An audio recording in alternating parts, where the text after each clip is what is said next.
Hi, everybody. Thank you for taking the time to just do a little mini video PERTS training. I'm going to try to make this short and brief. I guess I'll start with what is PERTS. PERTS is a survey that was developed to build a growth mindset in college students. It's been going on for a number of years, and what they've discovered is that students that participate in PERTS tend to have a higher level of college success and a better level of retention. And they are building a growth mindset. In other words, motivation to set goals and achieve those goals, and develop a better learning quality throughout their college experience. Okay, so here's the control, here's the treatment. You can see that over time, people that participate in PERTS seem to do better in their college pursuits and end up graduating at higher numbers. All right, so that's what PERTS is. If you would like some data from the pilot study we did last spring, just let me know and I'll share that with you. I am the PERTS liaison for NMC, and we're really going to just try to hit as many NMC students as possible through their freshman required PE 111 course and see how it impacts them, hopefully positively, throughout their college career. Okay, so let me go over the email real quick. Basically, to set up the PERTS survey, it's quite easy, okay? It really can be done in 3 easy steps, all right? So first, you'll need to set it up on your Moodle class site, and you'll have to send out notifications, and you'll have to make an assignment that gives them a little bit of credit, low-weighted credit for completing the survey and participating in the survey. I need to highlight that the assignment that you give should be weighted as, say, a bonus assignment or a low-weighted assignment or task, so that those that don't participate in the survey aren't penalized. Okay, so let me go ahead and tell you what you will be doing, and then I'll show you mine. The first thing you need to do is set up the survey in your Moodle class. And it's just 3 things that you put on your Moodle class. So label 1, which is just typing up the name of the survey, which is PERTS in capital letters. Label 2, you're going to be giving them a student handout, which I've attached.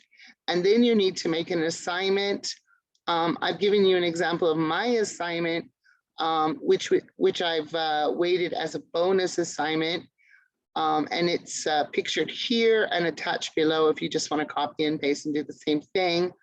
But what I've told the students is that once they've completed the PERTS survey, they need to type or write their full name and their completion code on the handout that they're given and submit the handout here for credit, okay? So once you've set it up on your site, the second thing you're going to do is notify the students.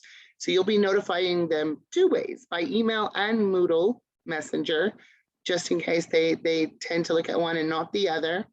And you should notify them, everybody at minimum should notify them at least 3 times. So the first time will happen before the survey starts. The second time will happen before it's about to close on the 12th in your class. And the third is that is to be sent out to students that missed it, or you can send it out to the class as a whole, giving those that didn't finish or missed it altogether the opportunity to do it 3 days, up to 3 days later, so until the 15th. I chose to notify my students on September 4th, to remind them on the 9th, and then I'm going to send the extension on the 13th, the day after it officially closes, and let them know that if they need an extension, it will be open until the 15th. The extension email is also a standard message and is attached. So you can tell your students in additional emails and things, you can send out reminders, you can tell them in class, but for the official written notice, you should let them know that it's about to start. You should send them a reminder before it closes, and then you need to send out an extension notice on the 13th saying that anybody who didn't finish can still do it until the 15th.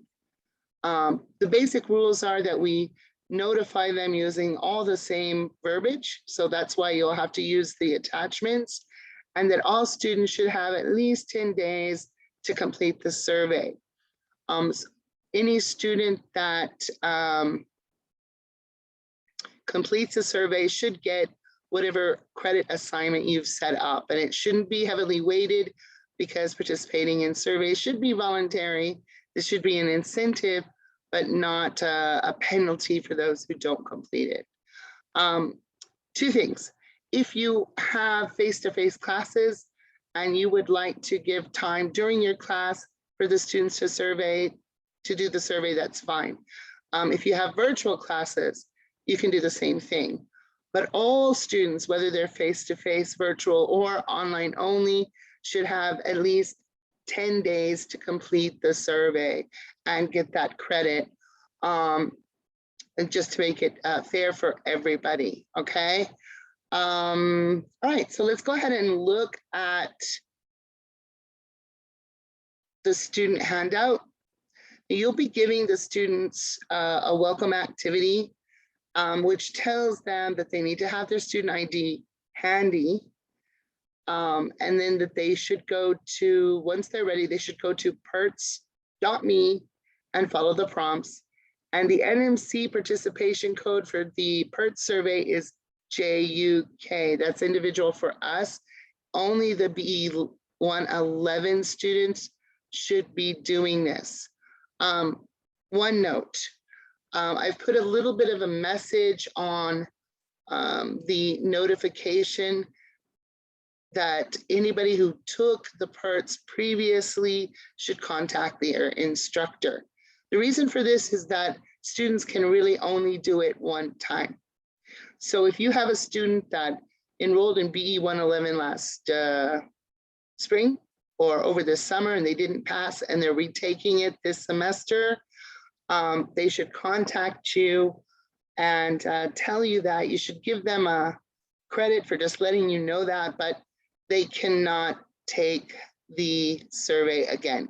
The survey, even if they just opened it and didn't complete it, that's part of the data. So to keep the data as clean as possible and as valid as possible, we need to basically notify students using all the same written notifications, give them all the 10 days if needed to do it. The activity itself takes only about 30 minutes. And if they've done it before, then they can't do it again. They've already been listed in PERTS. There's a quick note here for students to make sure they're in a quiet place before they start the activity. Like I said, it takes only about 30 minutes. And but the really great thing about PERTS is, let's say they get interrupted with a phone call or have to leave, whatever part of the survey they finished remains until they submit it. So they don't lose it if they have to get stopped for any reason. They can go right back to where they were and complete it. Okay, so we're going to be setting it up this coming week, and you'll be sending notifications before the 6th. The survey will start on September 6th and end on September 12th. Then on the 13th, you will send out an extension, and they will have a further 3 days to complete that assignment if they didn't do it during this week. So I put it at the bottom of this page. I'm still working on this page. But there you go. There's the first label, PERTS. Here is the standard PERTS notification about the program, and that it's a special program that we're working on with Stanford University, and that the activities are designed to improve the way students think about their learning and help them focus and get more out of their learning experiences. Now, if you want to, as an instructor or as a student, to read more about PERTS, you can click on this. For the survey, all you really need to do is tell the students to have their ID ready, direct them to PROA portal if they don't remember it, and then they'll simply click on this. They'll go to this in their browser, and they'll put in JUK as the NMC participation code and their student ID, and then they'll start. Now there's a handout here that explains all this, which I've just talked to you about, okay? So this is the handout. There's even a section on troubleshooting if the page closed, or you lost your location, or can't connect to a website. And then here at the end, once you've completed the survey, you'll get a completion code. You type in your name and the completion code. And for me, that was what I want them to upload for the bonus assignment. All right. Okay, so again, it's 3 easy steps. You paste the first label, which is PERTS. You put in the second label, which is that handout, which I've put right here. Okay. You make an assignment. I've given you this example, which I also attach below. Then you send students notification emails, and you should again do it a minimum of twice during the initial 6th to the 12th, and then an extension email on the 13th. So for me, I chose to notify students that the PERTS survey is available on the 4th, and so I'll open up my class, and they'll know that it's available from the 6th. I'm going to send a reminder on the 9th that it's closing on my Moodle page on the 12th. And then I'm going to use this PERTS official notification, which is attached down there. And then after it closes on my class, I'm going to send out another email that says on September 13th, saying anybody that missed it, you've got 3 more days. And I've attached that email as well. I think I've already talked about these rules. This is the handout again, that you can, if you're meeting with students face-to-face or virtually, you might want to just go ahead and read through that with them, or at least just summarize it with them. And I think that's it. So again, PERTS label, the welcome information with where they go and what our participation code is. The survey itself takes only about 30 minutes, and they can read through this handout to prepare beforehand. If you as an instructor would like to see what it is your students are doing, try it yourself. You just need to go to the perts.me, use the JUK, and instead of a student ID, you would just put in the word TEST, test, and that will be removed from the data later. Okay, I think that's it. If you've got any questions, hopefully I can answer them for you at noon today. And if you aren't able to meet up through Zoom, please don't hesitate to email me with any questions or concerns that you have. All right, thank you very much and have a great weekend.